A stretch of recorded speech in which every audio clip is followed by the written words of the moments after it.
Okay, it's new season, so we're going to start different section of halacha than we were learning until now, and that is the practical kitchen questions that come up. What's called basar v'chalav. You have a question in the kitchen. Somebody mixed meat with dairy with meat, all that stuff. Things that come up very very often in the kitchen. Okay, so explain it as follows. The Torah says 3 times, you're not allowed to cook a goat in its mother's milk. Now the Torah says it 3 times, the same exact pasuk. So the Gemara says, what does it mean? One is to teach us you're not allowed to cook meat and milk. Just cooking meat and milk together is biblically forbidden. Secondly, you're not allowed to eat it. And third, you're not allowed to benefit from it. So the Torah never says clearly don't eat meat and milk together. The Torah says don't cook meat and milk together. But the fact that the Torah says it 3 times, the Gemara learns from Moshe Rabbeinu and Har Sinai, so to speak. One pasuk means don't cook it. That means even if, let's say, there's a pot of meat and milk, and you just go and turn on the fire underneath it, you're getting a biblical sin of cooking meat and milk under certain conditions. But technically, you're cooking meat and milk together. Not even an equation for this one? 1 second. Well, we'll get all that stuff. And then you can't benefit from it, and then you can't eat it. Okay? Now, biblically, the fact that the Torah says about meat and milk, lo sevashel gediba, not cooking, so biblically, again, it doesn't matter any, it's still rabbinically forbidden. But biblically, if somebody takes a cheeseburger, okay, you take a hamburger, meat, and you put on it a slice of cheese, and you eat it, so you're eating meat and milk together, but the fact that it wasn't cooked, if it was heated together, then it is cooked together. Let's say you take a cold hamburger with a cold piece of meat, a cheese, and you put it on and you eat it. It's not biblically, it's forbidden, there's no question about it. But it's not biblically forbidden because the Torah uses the word leisavashal. It has to be in a form of bishul of meat and milk together. But cooking would be a problem, sometimes even if the pot has nothing in it. If the pot has nothing, we're going to learn an elaboration of this din. It's a very, very practical din. Let's say this is an empty pot. But a guy that day cooked meat in it and milk in it. Or he cooked meat and milk together in this pot. Now there's an empty pot, and I turned on the fire underneath it. I am cooking meat and milk. Because in the walls of the pot, it's boleh, right? In the walls of the pot, there's meat and there's milk together the same day. So then when I turn on the fire, even though there's no food in it, the pot may be clean. Huh? I'm saying even if it's clean, but in the walls of the pot there's meat and milk together. And now you're cooking that meat and milk together that's inside the walls of the pot. Why does it matter who cooked it? Because a Jew hopefully wouldn't cook meat and milk together. I'm saying even, it's not even your pot. Hopefully a Jew wouldn't do it. It's not Rabbi Yosef after a certain amount of time, let's say 20%. That's why I said, if it's the same day of meat and milk. But that means that applies only to kosher meat and milk. So even if it was goy. No, if it was pig's milk and meat, pig's meat and milk would be different. And I said under certain conditions. I'm just giving you how far the din goes. Again, we're going to learn all those dinim. Okay, now, meat and milk is forbidden to benefit. It doesn't matter who made it. That means, to give you a simple example, what happens if you have a dog, and you have dog food, and you look at cat food, and you look in the ingredients on the bag or whatever it is, and you see there's meat and there's milk. Now, this then is what we're just explaining, what I just told him, and that is as follows. If it's kosher meat, even if it wasn't slaughtered, but it's a kosher animal, and there's milk in it, that dog food is forbidden to benefit from. even though it's treifa meat because it wasn't shechted, but it's from a kosher animal. So let's say beef is in the dog food. You have beef, and then you have milk, right? So that dog food, not only you're not allowed to eat it, you're not allowed to benefit from it. You didn't even make it. You didn't cook it, but you can give it to your dog or cat to eat or any other animal. Why? Because it's meat and milk cooked together, and you're not allowed to benefit from meat and milk cooked together. Now, The meat was kosher. what? Does it make a difference if the meat was kosher? No, I'm saying even if it wasn't shechted, but it's kosher animal meat, No, even if it was shechted properly and it was kosher. but it's with milk? No, for sure it's forbidden. Why do you mention I'm just saying even if you buy dog food in the store, where the meat for sure wasn't shechted, but it's beef and milk, you also can benefit from it. Here goes. This is not today's question, to try to ask this too. If you have two bowls, one's meat, one's dairy, feeding them at the same time next to each other, is that okay? Well, you walked in late. So the animal, you're feeding the animal. Rabbi, do they have kosher pet food? Okay, you have to buy pet food that doesn't have meat and milk in it. Or, we'll learn now, the fact that the Torah says again, I'm continuing, that you're not allowed to cook a goat in its mother's milk. The fact that he uses the word goat, gdi, that means behema, not chaya. There are behema, which means domestic animals, like cows, goats, things like that. And then you have chaya, which are not domestic animals, such as a deer. A deer is a kosher animal. But the fact that the Torah doesn't say savashel behema in cholav, it says gedi. So gedi means it has to be a behema, not only kosher, but it has to be a behema, not a chaya. That means halachically, biblically, if somebody would cook deer meat, which is a chaya, not behema, and milk, it's only rabbinically forbidden, not biblically. Another detail in that same din of gedi b'chalevi may, the Gemara says that excludes chicken, because chicken doesn't have chalevi may, chicken doesn't have mother's milk. So technically, if somebody would cook chicken with milk, it's only rabbinically forbidden. No, but I'm sorry. You can't eat chicken and milk together, but that's rabbinic.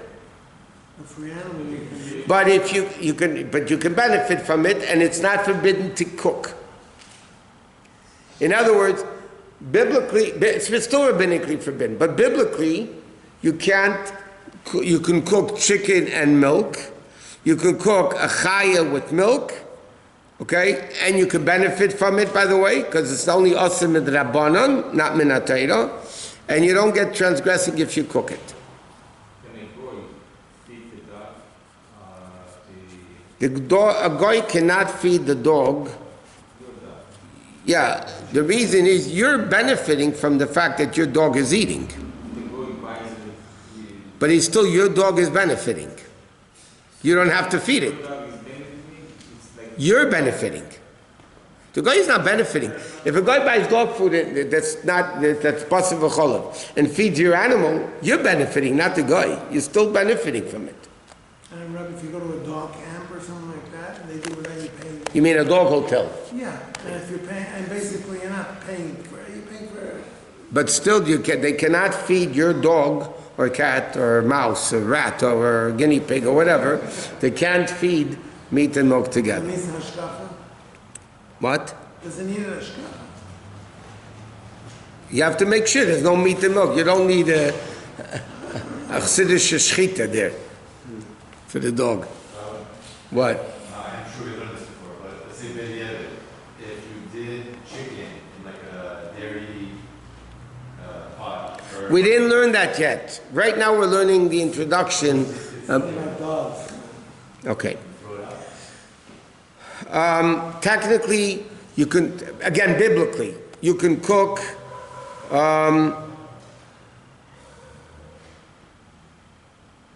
No, you midrabani, you can also cook deer with milk also. It's because it's not awesome in Atayr. The only thing awesome in Atayr, Chacham said you can't eat it. You shoot a deer, but it's not dead, and you do the chef before he dies. Is this too kosher? It depends. If it's a treifa, no. If it's going to die within a year, no, you can't. Okay. Now, what's the uniqueness of basar v'cholov? What's the uniqueness of meat and milk together?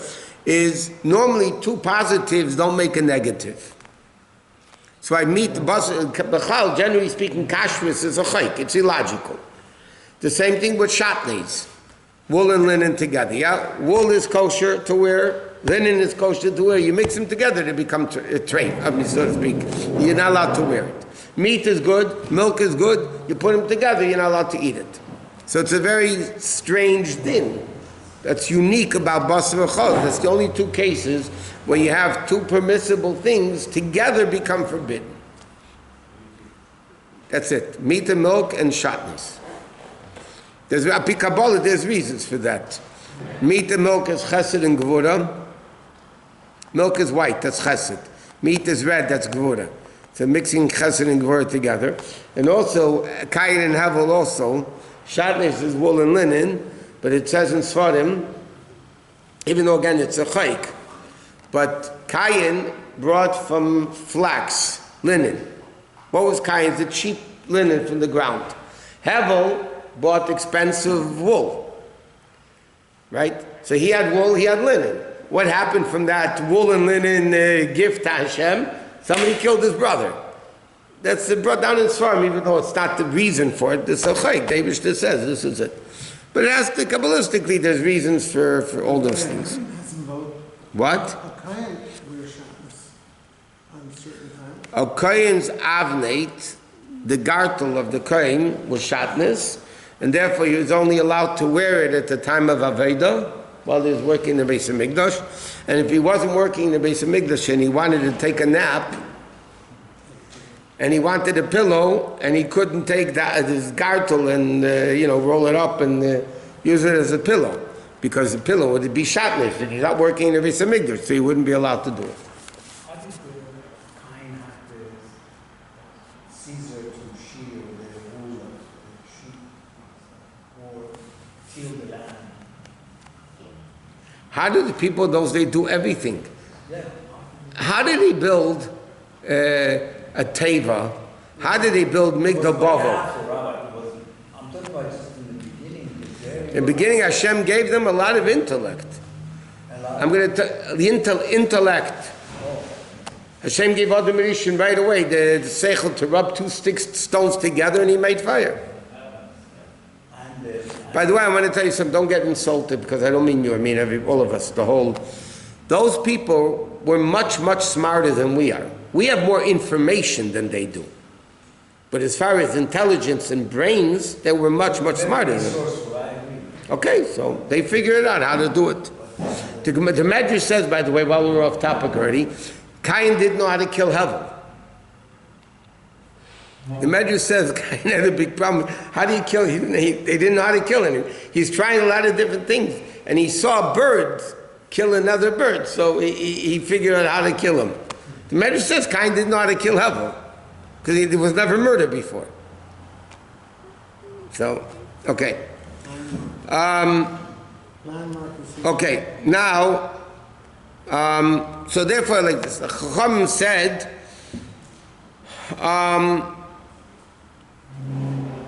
yeah, okay, that's the same thing with that. Okay, that's it's really a machlekes. Okay, but anyway, but Chachamim came along and says that because people call meat of a chaya, deer meat, and people call chicken meat, so therefore Chachamim said you're not allowed to eat it. Midrabanan. Most poskim hold, and that's the halacha, by the way, most poskim hold that you just can't eat it, meat and deer meat that's cooked with milk, because it's midrabanan. The Chachamim only forbade actual eating, not cooking, and not benefiting from it. So according to machlekes, but according to halacha, bottom line halacha, if somebody has chicken and milk, dog food, let's say, you could benefit from it. And if somebody cooked it, it wouldn't be transgressing a biblical biblical aveda. But chicken and milk you can give It's the same, because you could benefit from it. So if you have a dog food with chicken and milk, you could. But if it's beef and milk, you can't. You can own it, right? You can own it. You can't do business with meat and milk. No, you can't, and you're benefiting from it. I'll give you an example. If somebody, let's say by mistake, it's getting late. If somebody by mistake cooked meat and milk together, by mistake, right? The meat fell in and it's not nullified, it's treif. Yeah? Can I give this treif a soup or a cholent, let's say, that has milk in it, yeah? And it's not kosher. I can't give it to my housekeeper. I have to throw it into the garbage.